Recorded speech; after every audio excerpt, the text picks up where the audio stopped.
Hello, everyone. I'm Anna Baker, and honestly, I don't know where to begin. At 31, my marketing career is thriving, and I thought I had a good handle on my family's complicated dynamics. But everything shifted when my younger sister, Chloe, began planning her wedding. I was excited to help her create her dream day, but it quickly became evident that complications were lurking around every corner. The specter of our father, Andrew, loomed large. Since his divorce, he had changed drastically, drowning his sorrows in alcohol and making questionable decisions. His latest blunder, a new girlfriend named Vanessa. From the moment I met her, I felt something was off. One day, while we were choosing flowers, Chloe looked at me, concern etched on her face. "Anna, do you think Dad will actually show up sober?" Her eyes sparkled with hope. I forced a reassuring smile, saying, "I really hope so, for your sake." But deep down, I wasn't convinced that hope alone would be enough. As the wedding day approached, I found myself less of a maid of honor and more of a referee, constantly trying to manage the chaos. Thankfully, my boyfriend, Mark, was my rock through it all. He often reminded me, "Babe, you can't control everything." I knew he was right, but I couldn't shake my worry. If Dad messes this up for Chloe, I'll never forgive him. Little did I know, things were about to spiral further out of control. A week before the wedding, I caught up with my best friend, Laura, over coffee, always the voice of reason. I knew I needed her insight. "What's really going on with you and Vanessa?" she asked, eyeing me knowingly. Lowering my voice, I glanced around, half expecting someone to overhear. "There's something not right about her, Laura." She latched onto Dad too quickly, and I overheard her whispering to him about some big score coming up. Laura's eyes widened in alarm. "Do you think she's scamming him?" "I can't be sure," I admitted, "but I intend to find out." That conversation ignited a fire in me. I spent countless late nights scrolling through social media and discreetly calling some of Dad's old friends, piecing together the unsettling puzzle. With every clue I uncovered, I grew more anxious about what I might discover. The day before the wedding, while making last-minute arrangements at the venue, Dad and Vanessa showed up unannounced. "Daddy," Chloe squealed, rushing to hug him. I hung back, studying them closely. Vanessa's eyes darted around the room, calculating, while Dad slurred, "My little girl, all grown up." My heart sank. He was already drunk. "Andrew, darling, let's check out the bar," Vanessa said smoothly, throwing me a smug glance as they walked away. A wave of anger surged within me, but I fought to keep my composure for Chloe's sake. She turned to me, tears shimmering in her eyes. "Anna," I didn't let her finish. Instead, I pulled her into a tight hug, whispering, "Don't worry, sis, tomorrow is all about you and Matt. Nothing will ruin it." If only I had known how naive that sentiment was. They say there's always a calm before the storm. Ours was brewing, ready to strike like a hurricane. As I held my little sister close, I made a silent vow to protect her happiness. At that moment, I had no inkling that I would be fighting for much more than just a flawless wedding day. The ceremony itself was stunning. Chloe radiated beauty, and for a fleeting moment, the family drama seemed to fade. Standing by her side, witnessing her exchange vows with Matt, I felt a flicker of hope. Perhaps, just perhaps, we could get through the day without a hitch. I yearned for Chloe to have this perfect moment, but that delicate hope shattered the instant we stepped into the reception. I spotted Dad almost immediately, slumped by the bar, intoxicated, with Vanessa clinging to him like a lifeline. My heart sank further. "You okay?" Mark whispered, sensing my distress. "I just have to hold it together for Chloe," I murmured, forcing a smile, but deep down, I knew it was only a matter of time before things unraveled.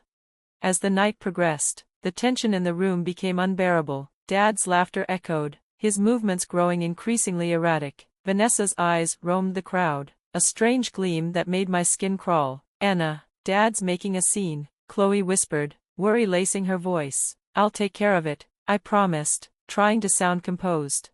I approached Dad, who was attempting a wildly uncoordinated Macarena, laughing as if nothing was amiss. "Dad, let's step outside for some fresh air," I suggested, trying to maintain my calm. "Nonsense," he slurred. "I'm celebrating my baby girl's big day." He attempted a twirl but nearly toppled over. Vanessa appeared at his side, tightening her grip on him. "Leave him alone. He's having fun," she snapped.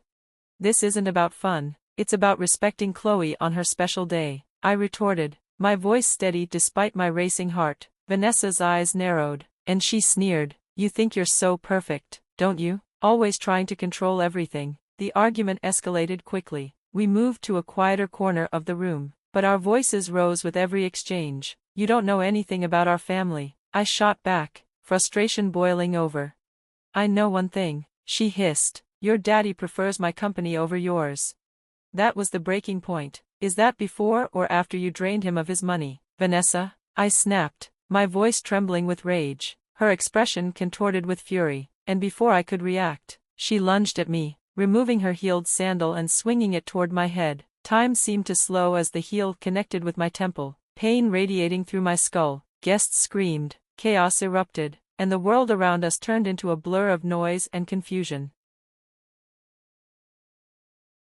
In the midst of the chaos, my focus remained on Chloe. How had it come to this? I had vowed to protect her happiness, yet her wedding day had spiraled into a nightmare. I caught sight of Chloe's horrified expression as Matt held her back, panic etched on her face. Security rushed in, quickly restraining Vanessa, who was screaming obscenities at anyone who dared to approach. It was utter pandemonium. I stood frozen as the police arrived, leading Vanessa away in handcuffs. In that fleeting moment, I caught a glimpse of Dad. He looked utterly lost and broken. That was when I realized our lives would never be the same again. The days following the wedding were a blur. Between police reports, interviews, and sleepless nights, I felt like I was trapped in a waking nightmare. Every little sound sent jolts of fear through me, and the image of Vanessa lunging at me with that sandal replayed relentlessly in my mind. Mark, my unwavering support through all of this, would hold me close whenever the nightmares hit. You're safe now, Anna, he whispered, trying to soothe me. But how could I feel safe when my father's girlfriend had tried to attack me at my sister's wedding? How do you begin to heal from something like that? A week later, I visited Chloe, who was understandably a wreck. She couldn't even meet my gaze. All those months of planning, she said, her voice heavy with despair. And for what? My wedding will always be remembered as the day someone tried to hurt my sister. Chloe, I'm so sorry, I started, guilt flooding over me like a tide, but she shook her head, cutting me off. I know it's not your fault, Anna, but I can't shake this feeling that our family is cursed or something. As Chloe struggled to cope with her pain, Dad remained in complete denial. He bombarded me with phone calls, leaving voicemails that only fueled my anger. Anna, sweetie, let's not blow this out of proportion, he'd say. Vanessa was just upset, she didn't mean any harm. Hearing him defend her after everything she had done was infuriating.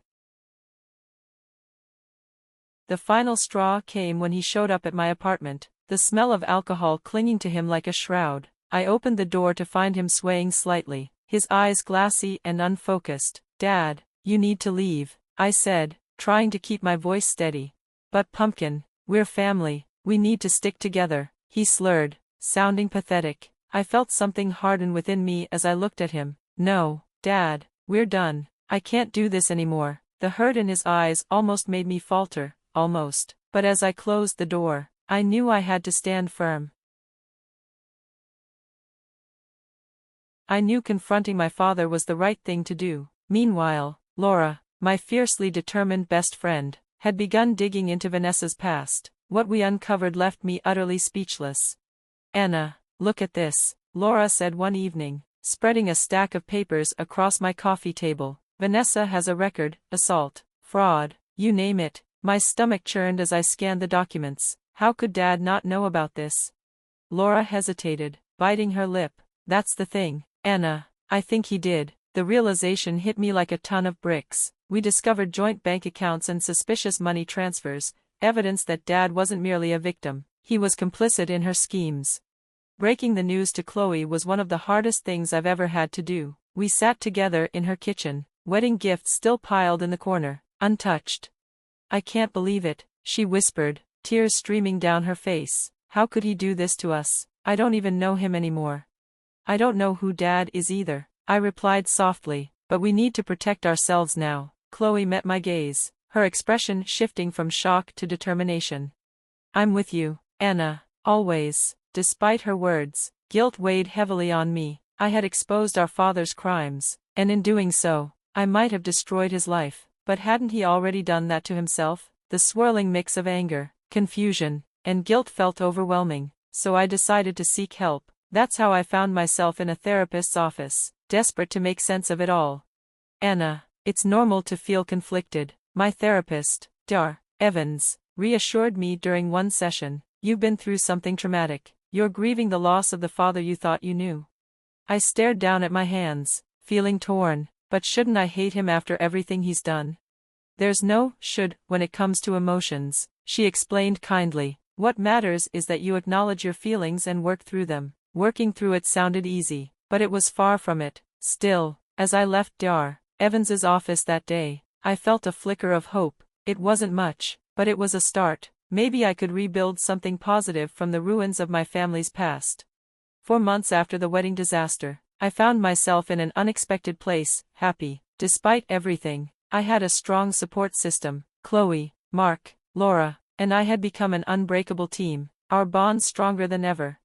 One night, while we shared dinner at my apartment, Chloe raised her glass. To new beginnings, she toasted, and to family. The one we choose, I added, clinking glasses with my sister.